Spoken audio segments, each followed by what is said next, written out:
Hello everyone, welcome back to my channel. So আজকে আমি খুব আমার মতো করে সহজভাবে তোমাদের সাথে চাউমিন বানানো শেখাবো। আমি যেভাবে বানাই সেটাই তোমাদের সাথে শেয়ার করব। তো আজকে অনেকদিন বাদে একদম আলু তারপরে পেঁয়াজ টেয়াজ দিয়ে বানাবো। আর ডিম নিয়ে নিয়েছি তার সাথে। আর আজকে না চাউমিন 3 প্যাকেটই ছিল, তো তার সাথে আরও 2 প্যাকেট ম্যাগি এক্সট্রা আমি অ্যাড করে নিয়েছি। সো সব কিছু মিলিয়ে মিশিয়ে খুব সুন্দরভাবে আমি যেভাবে সিম্পলভাবে বানাই সেটাই দেখাবো। ফার্স্টেই নুডলসটাকে সিদ্ধ করে নিয়েছি, তারপরে জল ঝরাতে রেখে দিয়েছি।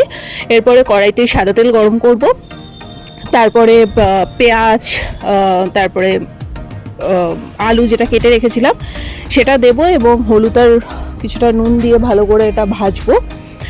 তারপরে কাঁচা লঙ্কা পরিমাণ মতো দিয়ে দেবো।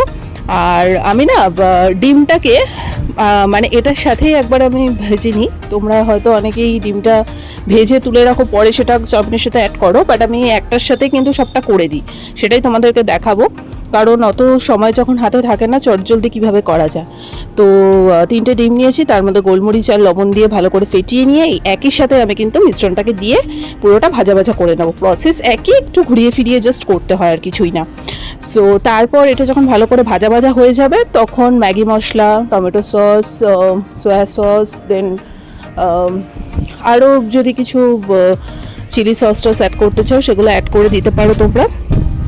ম্যাগি মশলা এর জন্য দিলাম কারণ যেহেতু 2 প্যাকেট ম্যাগিও এখানে আমি দিয়েছি তাই জন্য, আর একটু টেস্টটা অন্যরকম হবে। এটা কাইন্ড অফ চাউমিন আর ম্যাগি দুটো ভার্সন একসাথেই আমি করছি আর কি।